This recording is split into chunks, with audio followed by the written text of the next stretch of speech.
wow tuh, dan nggak sih? Wow, itu dia. Itu kayaknya udah ada glimpse sedikit tuh ya.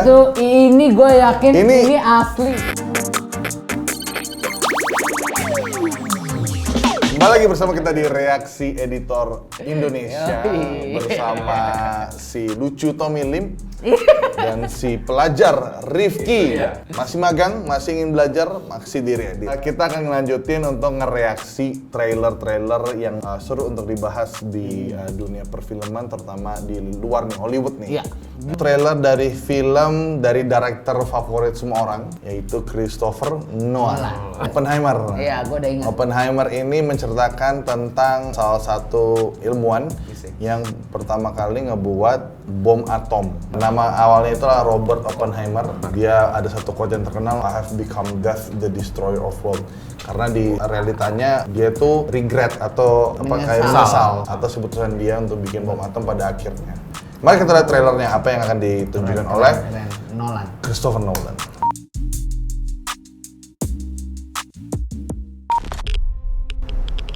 Scene copy. Wih, gila. Menarik banget tadi. Editingnya di awal ya. Barusan kita melihat hal yang menarik ya dari editingnya. Karena mereka menggunakan idea suara frekuensi radio yang dicampurkan dengan visual spark. Tapi yang di cutting setiap treble atau kayak highlight dari audionya gitu di editing sini. Kita lihat sekali lagi nih ya. Wah. Keren. Josh Peck, Cillian Murphy. Ini kan Peaky Blinders. Peaky Blinders. Tuh. From Christopher Nolan. Oh, jadi hitam putih. Iya. Tadi padahal warna, terus warna lagi. Nah, bisa berwarna lagi. Film ini kayaknya bakal ambil kombinasi itu sih. Iya, ada hitam putih ada. Nah, oke. Nah itu satu hal yang menarik gue pengen bahas. Jadi di trailer tuh banyak dimunculkan shot-shot yang cukup ambigu, kayak semacam close up dari ledakan, yang elemennya tuh slow motion. Sedangkan kalau dilihat secara signature Christopher Nolan-nya itu kan selalu epic, selalu massive. Tapi ini terus yang muncul. Kayaknya feeling gua dia simpen rahasia visualnya nanti yang bakal epic di film Oppenheimer ini pas nonton. Karena beda dengan trailer-trailer sebelumnya, kalau dia selalu nunjukin adegan kan langsung kelihatan besarnya. Misalnya kayak film Dunkirk shot massivenya juga yang close up di bawah terus bom dari belakang jedar gitu. Terus di film Tenet misalkan pesawat Boeing yang ditabrakin udah dia semua di trailer. Betul. Di film Oppenheimer itu pertama kali Nolan kayak nggak kasih lihat apa-apa. Kita keep dulu dah gitu. Itu sih feeling gue nih gitu. Oke, mari kita sambut Cillian Murphy, Matt Damon. Itu belakang Colin Farrell bukan tadi? Kayaknya bukan deh. Iya tuh. Itu tadi dipakai lagi. Iya, di apa? Dia ngebling. Dia pakai lagi elemennya. Berarti ini aja deh elemen kan pasti. Dia pakai frekuensi radio lagi. Oh, ini kaca itu lu tau nggak? Kaca yang buat dia cairan terus di itu. Mikroskop. Ada berapa shot-shot ambigu memang nih sekarang. Kalau tadi kan lu persepsinya kayak kaca itu kan. Ini ada partikel warna merah lagi. Darah. Kayaknya sih. Kayak. Tapi gue ngeliat pasti cairan kimia yang membentuk bom atom itu sih kayaknya sih. Nah ini persepsi gue juga. Sama kita di sini, ini pasti dibikin kotanya, jadi set. Tipikal Nolan kayaknya sih ini dibikin deh, praktikal dia suka banget praktikal. Kayak hal yang sulit aja dia praktikalin, apalagi cuma bangun kota. Menurut gua sih lebih mudah. Karena bangun kota gampang ya.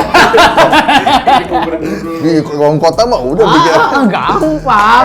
Karena kan kayak gini biasanya mereka ambil set yang udah jadi, abis itu dirubah jadi kota. Tapi knowing Nolan, ini ngaruh juga ya ngeliat kita yang bikin siapa ya. Ini udah pasti dia bikin dari nol. Dia cari lapangan kosong, dia pasti taruh. Feeling gua ini bakal hancur semuanya. Untuk adegan, feeling gua itu sih. Adegan epic di IMAX-nya. Nah, dia kan di-shooting pakai kamera IMAX kan. IMAX itu adalah kamera film yang kalau kalian pengen tahu tuh mereka syuting istilahnya masih pakai cara jadul gitu loh, masih pakai film. Tapi ukurannya di gimana, IMAX itu tuh ada ukurannya dari 70 mm, 30 mm itu tuh di ukuran filmnya. Jadi makin gede, makin pixelnya kalau digital makin lebih gede lagi. Itu gambaran singkatnya lah. Dia syuting di 70 mm IMAX. Nggak semua teater bisa provide resolusi kayak gitu. 70. Ya, jadi kalau di kita itu di Indonesia kalau nggak salah maksimal cuma di Q5 doang nggak salah. Kalau nggak salah ya. Jadi nggak akan sejernih apa yang ada di luar gitu. Dan itu selalu jadi kayaknya Christopher Nolan sudah sponsor oleh IMAX karena semua film dia syuting pakai IMAX. Tapi sampai sekarang si Nolan masih pakai IMAX, pakai roll film gitu Mas? Masih pakai. Jadi kalau si Nolan sih memang pengen dapat visual yang benar-benar massive juga ya. Jadi dari segi alat penggunaan kameranya ya harus IMAX, karena IMAX yang bisa provide itu semua. Dan kalau pengen tahu ada behind the scene-nya juga bisa dicari nanti. IMAX itu untuk film Oppenheimer, untuk taruh ke teater lu mesti bawa film IMAX-nya nih. Udah nggak bisa kayak kirim DCP digital. Lu taruh film IMAX-nya rollannya ke teater. Dan panjangnya itu kalau nggak salah hampir 1 mile. Hah? 1 mile itu aja udah lebih dari sekilo ya. Nah, bayangin panjangnya film yang udah diedit itu untuk film IMAX panjangnya udah lebih dari sekilo filmnya. Udah 1,5 Dia kilo. roll untuk jadi satu box besar Biasanya, yang ditempelin proyektor untuk taruh di IMAX. Menurut gua kalau Oppenheimer teman-teman harus nonton di IMAX kalau bisa. Ya, walaupun mungkin nggak sejernih yang tadi lu bilang ya. Iya, betul. Tapi setidaknya kita bisa merasakan. Oke, lanjut lagi ya. Pemilihan, lihat deh pemilihan lokasinya tuh yang kosong. Kosong, lebar. Iya. Berarti emang bakal mungkin diledakkan mungkin. Iya. Karena setnya gede. Albert Einstein. Einstein. Albert Einstein. Ini trailer tuh ya. Wow, tuh. Lihat nggak sih? Itu dia. Itu kayaknya udah ada glimpse sedikit tuh ya. Itu ini gue yakin ini asli. Ini Kalau- pasti, ya benar, gue juga yakin kayaknya ini asli ini deh. kalau Nolan, kalau gue jadi Nolan ya kayak ini gue harus asli. Ini Iya, mau iya. bagaimanapun gue harus asli. Itu Iya. pasti itu yang dikejar. Ini kayaknya as good as we can get di trailer deh. Maksudnya segini. Tapi nanti bakal ada shot. Gue jamin shot jamurnya ledakan. Iya. Itu pasti bakal ada di film tuh. Yang main di The Boys tadi, sebelah kiri. Emily Blunt lagi. Will ensure a peace mankind has never seen. Tuh kan close up. Teaser lagi. Close up lagi. Close up lagi. There's somebody who's a big Oh, itu kayak partikel. Iya. Wah, Wah, tuh. Lihat Itu tuh. kalau asli nggak sih itu? menurut gue Kayak bola ya, tapi. dia praktikal, cuman dia ngakalin. Dia nggak mungkin segede itu. Dia pakai, jadi kayak miniatur. Ya, kayak teknik Kayak- Independence Day berarti. Ya, atau enggak kayak tekniknya zaman dulu nih Jepang, kayak Godzilla, itu kan miniatur rumah semua. Orang Ada- gitu, ada- Godzilla-nya. jadi kesannya besar. Kayaknya menurut gua sayang banget ketika Nolan Pakai ambil cara itu. Dia harus benar-benar asli sih. Dan di adegan ini kayaknya dia Gimana pakai ya? telephoto lens untuk dapat Jauh banget ya. kayaknya ya gitu Iya sih. sih. Oke. Kenneth Branagh. Iya. Yang Robert Downey Jr. Robert. Wah, ini dia nih. Oh, reverse tuh. Ini ini kayaknya reverse deh. Ini naik tuh Pak. Iya. Open. Heimer. Wow. Gitu, gila nih, ini film bakal ditunggu-tunggu banget sih untuk para penikmat film terutama ya. Jujur gua bukan fansnya Nolan Nolan. karena ceritanya menurut gua cukup berat ya. Maksudnya harus ditonton berkali-kali, tapi ada satu hal yang selalu gua tunggu dari Nolan, yaitu yang karena gua tahu dari dulu dia tuh selalu praktikal kan. Nah, itu yang hal-hal itu yang gua pengen lihat gitu. Walaupun gua mungkin nggak terlalu bisa menikmati ceritanya. Menurut gua sebelum nonton Oppenheimer, ini rekomendasi juga, nggak harus sebenarnya. Tapi memang baiknya untuk nonton film-film Christopher Nolan itu nonton dulu yang sebelumnya. Biar lu bisa tahu skala-skala yang dibikin kayak gimana, sampai ke Oppenheimer kayak gimana.